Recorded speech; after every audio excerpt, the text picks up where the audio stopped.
क्या पैलेस मिला है बकिंगम पैलेस से 2 कमरे कम होंगे बस। সুপ্রিয় দর্শক মণ্ডলী, কেমন আছেন আপনারা? স্বাগতম জানাচ্ছি আপনাদের কৈতর এন্টারটেইনমেন্টে। তো বন্ধুরা, আজকের ভিডিওতে আমরা ডিটেলসে কথা বলবো নতুন রিলিজ হওয়া সিনেমা ভূত বাংলা নিয়ে, যেখানে লিড রোলে আছেন অক্ষয় কুমার এবং পরিচালনায় রয়েছেন প্রিয়দর্শন। একটা কম্বিনেশন যেটা এক সময় বলিউডের কমেডির জন্য অলমোস্ট রকিং ছিল। তাই স্বাভাবিকভাবেই এই সিনেমাটা নিয়ে আমার এক্সপেকটেশন অনেকটা বেশি ছিল।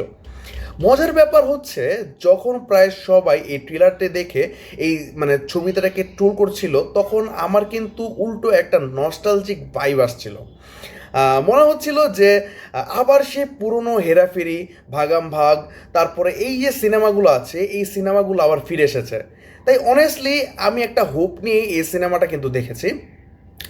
এবার যদি গল্পের কথা বলি, তাহলে খুব বেশি স্পয়লার না দিয়ে আপনাদেরকে বলার চেষ্টা করি যে অক্ষয় কুমারের ক্যারেক্টারটা একটা জায়গায় আসে, মঙ্গলপুর নামের একটা লোকেশনে, যেখানে একটা পুরনো রাজবাড়িকে ঘিরে এই গল্পটা এগিয়ে যায়। সে সেখানে তার বোনের বিয়ে আয়োজন করতে আসে, কিন্তু ধীরে ধীরে সামনে আসে একটা লোককথা, বদাসুর নামের একটা রাক্ষসের গল্প, যার কারণে নাকি ওই মহলে বা ওই এলাকায় কোনো বিয়ে হয় না।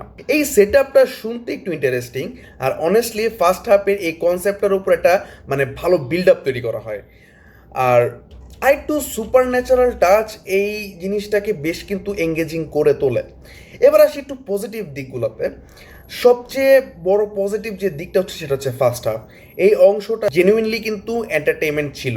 কমেডি এখানে কাজ করে এবং অনেক জায়গাতেই আপনি হাসবেন। হ্যাঁ, বিশেষ করে পারেশ রাওয়াল, রাজপাল ইয়াদব এবং আরসানি, এই তিনজনের উপস্থিতি এই ছবিটাকে একটা আলাদা এনার্জি নিয়ে আসে। তাদের কমিক টাইমিং এখনও পুরোপুরি সলিড, আর কিছু কিছু সিন যেগুলো একটু ওভার লেগেছে, একটু চিপ মনে হয়েছে, যেগুলো সামহাও কোনো না কোনোভাবে ধামাচাপা পড়ে যায়। এখন কিছু ওই আগের ওই কনফিউশনটা, প্রিয়দর্শনের মুভিতে যেগুলো আমরা দেখেছি যে একটা কনফিউশন ক্রিয়েট করা হয়, কনফিউশনের মধ্যে হচ্ছে সিনেমাটা আগিয়ে যায়, একজন একজনকে মারছে, একজনকে ধরছে, এই জিনিসগুলো হচ্ছে কাইন্ড অফ কাজ করে এই সিনেমাতে। এই জিনিসগুলো আপনার পুরনো প্রিয়দর্শনের কাজের কথাগুলো কিন্তু মনে করিয়ে দিবে। অক্ষয় কুমার নিজেও এখানে এফোর্ট দিয়েছেন, এটা ক্লিয়ারলি কিন্তু বোঝা যায়। তার কমিক টাইমিং এখনও অনেক ভালো, এবং কিছু জায়গায় সে পুরো সিনটাকে নিজের প্রেজেন্টেশন দিয়ে টিকিয়ে রেখেছে। যদিও স্ক্রিপ্ট তাকে পুরোপুরি সাপোর্ট করেনি, তবুও পারফরমেন্স অনুযায়ী সে ডিসঅ্যাপয়েন্টমেন্ট করে না। বিশেষ করে মহলের যে স্ট্যাবলিশমেন্টটা, সেটা খুবই খুবই ভালো ছিল। ট্রেলারে যেরকম অনেক কিছু ইস্যু মনে হচ্ছিল, সেগুলো বাস্তবে কিন্তু অত একটা চোখে লাগে না। ব্যাকগ্রাউন্ড স্কোরও ছিল খুব ডিসেন্ট, খুব খারাপ না, আবার খুব মেমোরিয়েবলও কিছু না। কিন্তু এখানেই শেষ না, কারণ ছবির যেই ডাউনফলটা আছে, সেটা শুরু হয় হচ্ছে সেকেন্ড পার্ট থেকে। এখানে এসে ছবিটা কোনটা শিফট করে ফেলে। যে কমেডির উপর পুরো ফার্স্ট হাফ দাঁড়িয়েছিল, সেটা প্রায় গায়েব হয়ে যায়।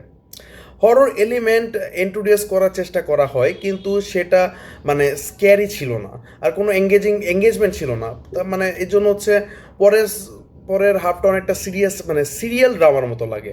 হ্যাঁ, স্ক্রিন প্লেটা হচ্ছে সবচেয়ে বড় সমস্যা হয় এখানে। আমি বলবো যে কোনো ইম্প্যাক্টফুল টুইস্ট নেই, কোনো শকিং মুভমেন্ট নাই, এমন কিছু নেই যেটা দেখে আপনি বলবেন যে ওয়াও, এটা আনএক্সপেক্টেড ছিল।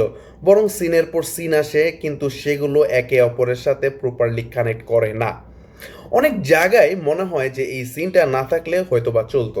এখানে রান টাইম অনেক বেশি মনে হয়। এবার অ্যাক্টিং নিয়ে একটু কথা বলি। এখানে ছবিটা সবচেয়ে বেশি হতাশ করে। হ্যাঁ বন্ধুরা, তবু তারপরে হচ্ছে ভামিকা গাপ্পি, এদের মতো ট্যালেন্টেড অ্যাক্ট্রেস থাকলেও তাদের অ্যাক্টিংগুলো অনেকটাই ডিসঅ্যাপয়েন্টমেন্ট করে। ভামিকা গাপ্পির যে ক্যারেক্টারটা অনেস্টলি খুব উইকলি রিটেন করা হয়েছে, অডিয়েন্স তার সাথে ইমোশনালি কানেক্ট করতে পারে না। আর একটা বড় ইস্যু, ইমোশনাল কানেক্টের অভাব। একটা ফিল্মে যদি আপনি কোনো ক্যারেক্টারের জন্য ফিলই করতে না পারেন, তাহলে স্টোরি যতটা ইন্টারেস্টিং হোক না কেন, ইম্প্যাক্ট কিন্তু অনেকটা কমে যায়। এখানে ঠিক সেটাই হয়েছে। ক্লাইম্যাক্স নিয়েও যদি বলতে হয়, যে এখানে খুব একটা আন্ডারওয়েলমিং একটা ক্লাইম্যাক্স ছিল। যে এন্টিটিকে অনেকটা বিল্ড আপ দেওয়া হয়েছে, তার এন্ট্রিটা খুব একটা স্যাটিসফাইড ছিল না। এখানে অনেক বড় কিছু একটা করা যেত, কিন্তু শেষমেশ খুব তাড়াহুড়ো করে শেষ করে দেওয়া হয়েছে। এখন একটা গুরুত্বপূর্ণ কম্প্যারিজন কিন্তু চলে আসে, অডিয়েন্স যেন এটা ভুল ভুলাইয়ার সাথে তুলনা যদি করে তাহলে ওই ফিল্মটা ছিল আসলে সাইকোলজিক্যাল হরর একটা সিনেমা, যেখানে প্রত্যেকটা এলিমেন্টের এক্সপ্লেনেশন ছিল, কিন্তু এখানে সেই ডেপটা নেই, সেই টাইট স্ক্রিন প্লে নেই। তাই কম্প্যারিজন করলে এই সিনেমাটা ন্যাচারালি অনেক পিছিয়ে পড়ে। সব মিলিয়ে ভার্ডিক যদি দেই, মানে এটা একটা ভূত বাংলা একটা খুব অ্যাভারেজ একটা ফিল্ম। ফার্স্ট হাফ আপনাকে এন্টারটেনমেন্ট করবে, কিন্তু কিছু কিছু জায়গায় আপনি হাসবেন, নস্টালজিয়া ফিল মানে আপনি পাবেন, কিন্তু সেকেন্ড হাফে তো আপনার পুরো এক্সপিরিয়েন্সটাকে নিচে নামিয়ে দেয়। পোটেনশিয়াল ছিল কিন্তু এক্সিকিউশন পুরোপুরি ফেল করেছে। তাই আমার সাজেশন, আপনি যদি অক্ষয় কুমার ও প্রিয়দর্শনের ফ্যান হন তাহলে আপনারা একবার হলো সিনেমাটা দেখতে পারেন, কিন্তু হাই এক্সপেকটেশন নিয়ে সিনেমাটা দেখলে ডিসঅ্যাপয়েন্টমেন্ট হবেন, এটা 100% লিখে রাখতে পারেন। যদি ইতিমধ্যে আপনারা ছবিটা দেখে থাকেন তাহলে অবশ্যই কমেন্টে জানিয়ে দেন আপনার কাছে সিনেমাটা কেমন লেগেছে, কারণ আপনার পার্সপেক্টিভটাও অনেকটা বেশি ইম্পর্টেন্ট। তো বন্ধুরা, আশা করি এই ভিডিওটি আপনাদের কাছে ভালো লেগেছে। ভিডিওটা ভালো লাগলে অবশ্যই লাইক, কমেন্ট এবং শেয়ার করে আপনার বন্ধুদেরকেও দেখার সুযোগ করে দিন। আর দেখা হচ্ছে পরবর্তী নতুন কোনো ভিডিওতে। Till then, good bye, tata. वधूसुर आएगा। ये वधूसुर कौन है? कौन वधूसुर? तेरा फूफा। तुझे वधूसुर के बारे में नहीं पता?